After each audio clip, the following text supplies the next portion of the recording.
Hello, ma'am. Good Uh, afternoon. Hello, good afternoon. How are Am you I doing? audible? Please Yes, confirm. yes, you are. That's wonderful. So, ma'am, how are you? I'm And fine. how are things at your end? How Very is your day good. so Thank far? you. Very good. Thank you. That's wonderful. That's wonderful. So, first of all, ma'am, I would like to inform this is our second interaction, I believe, right? Yes, yes, yes. And the first time I met you, I was deeply impressed by your knowledge and wisdom.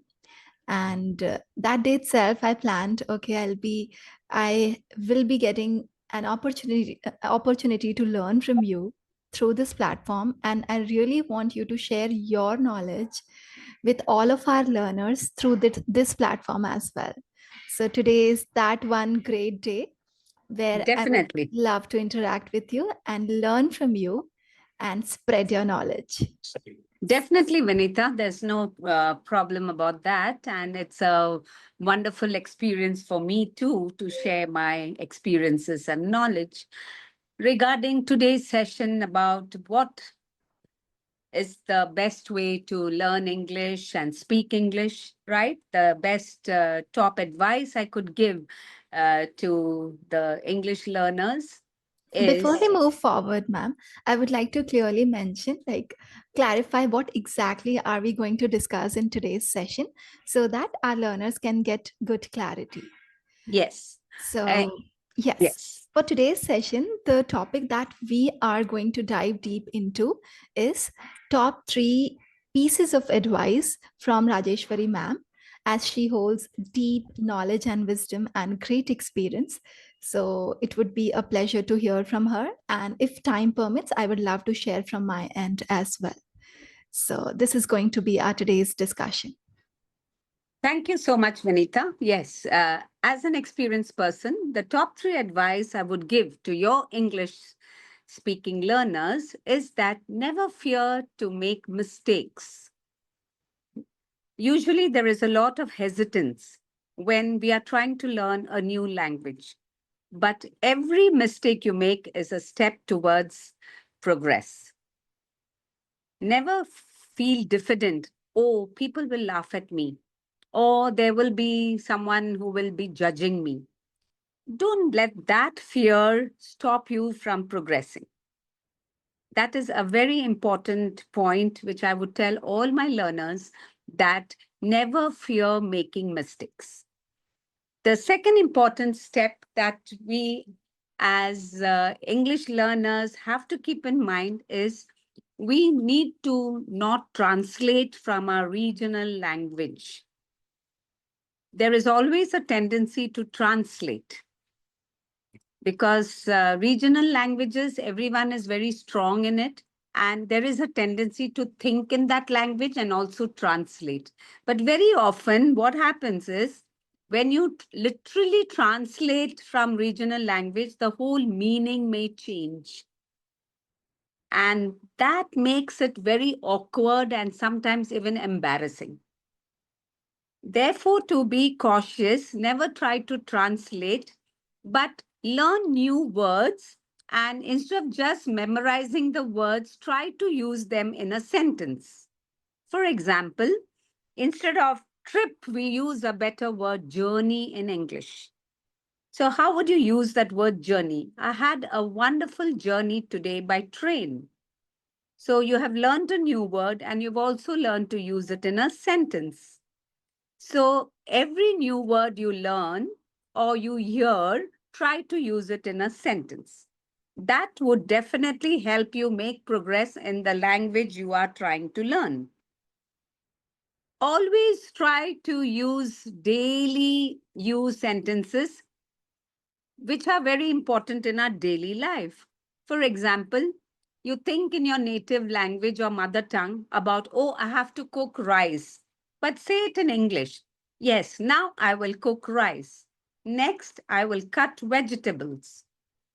Third, I will clean the kitchen. So, as you progress and use these different words, you are able to speak very fluently. So, it is just a matter of time before you learn better articulation better use of words, that is, you're building your vocabulary and putting them into different sentences. So, my tip for young learners is that, or all age groups, is that do not hesitate to speak, learn new words, and use them in sentences as far as possible. Third important tip I would like to give to all the learners is that you have to practice at least 10 to 15 minutes every day. You may not have people to converse with, but you can speak to yourself loudly. Many a time, you can also record your sentences and then switch it off and see how it sounds. Replay it and see how it sounds. This is a great way to correct your mistakes and prevent errors happening again and again. For me, practice, practice, and practice is the only way to be proficient in a language. Never look at perfection, but look at communication, whether the other person you're talking to has understood you. Even if they have understood you partly, it's a big step. And always to my young learners, the advice is learning a language is a journey and not a destination. I think with these three very important tips which I have given you, y'all will all make a very great progress in your journey.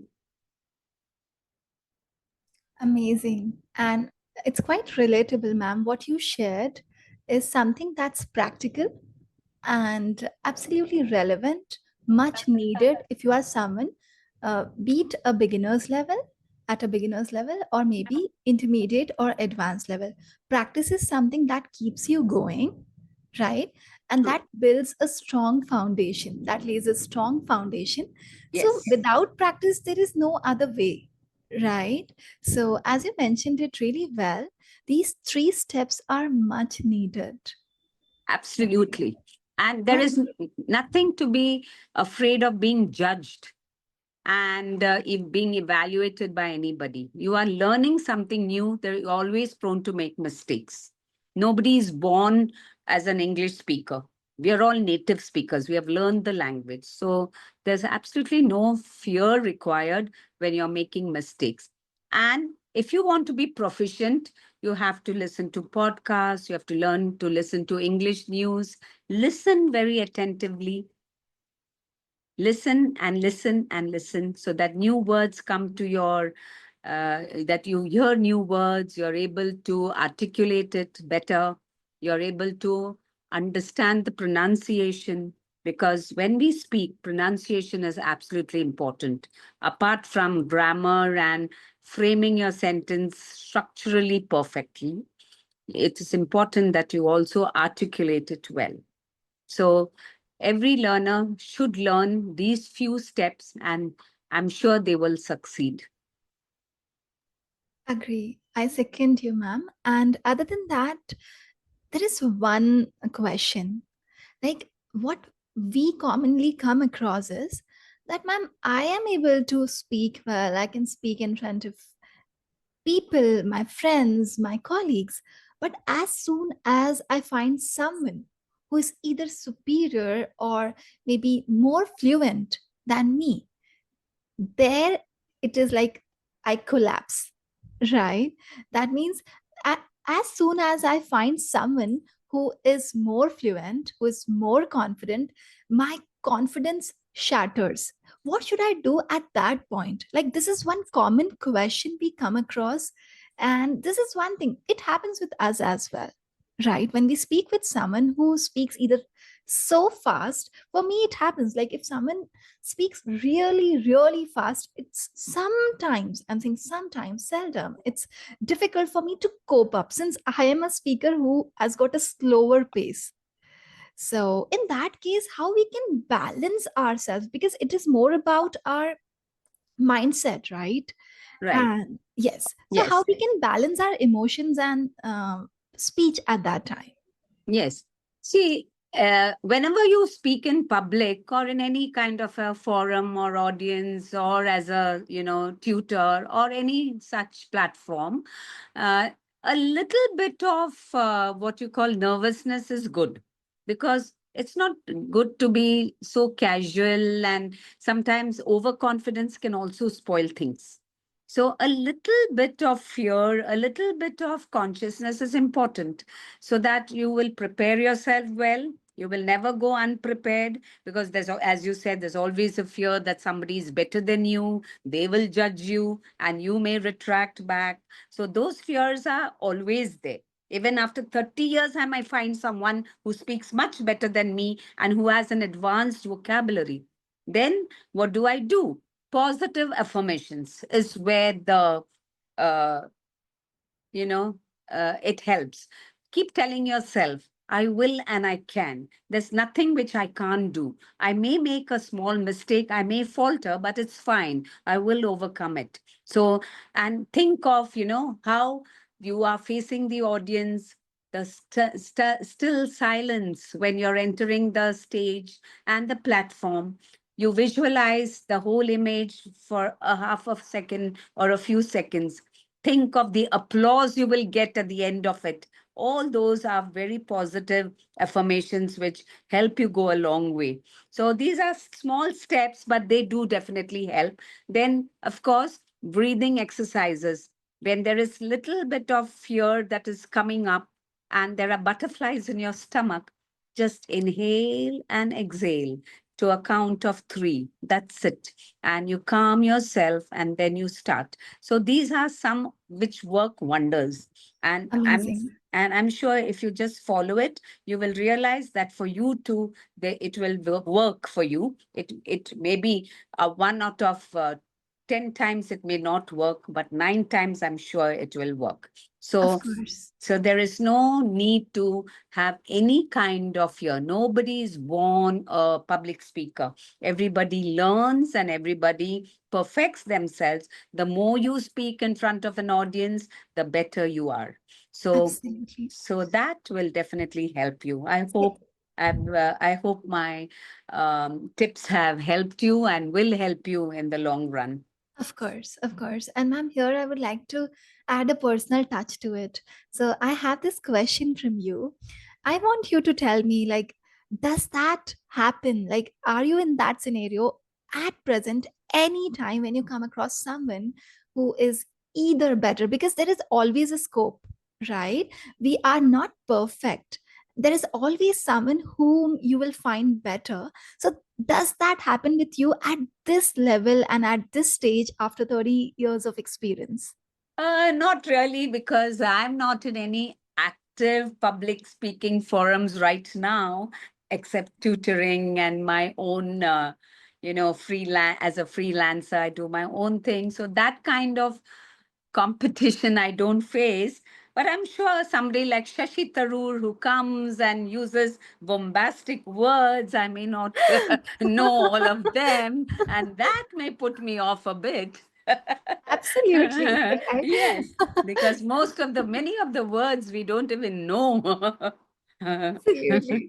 And to be honest, I won't love to use. I mean, Not really true. They are not at all words which you can use in, yeah, regular day-to-day conversations or things. They seem very bombastic to me. absolutely. So, of course, I keep that level away from me.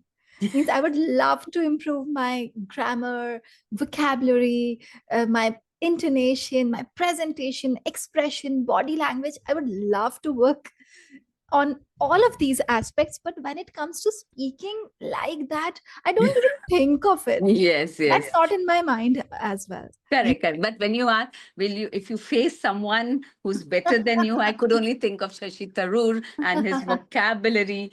Because, frankly speaking, I don't have that kind of competition today. And in our own field of expertise, during our working life, we were into the subject, and our English was good enough to, put across to people. And there was actually no fear of anyone commenting. that point in time, there were other problems. Like many students were from vernacular and they wanted translation of the subject in Hindi or any other local language, which was a challenge. so Absolutely. so we were faced with other challenges. Not So, ma'am, all what are. was, Pardon? yes, yes, yes. Yes, Sorry, it's so yes, sorry to interrupt. yes. What Continue, was please. your medium, may I know? Was it English or vernacular? No, English medium.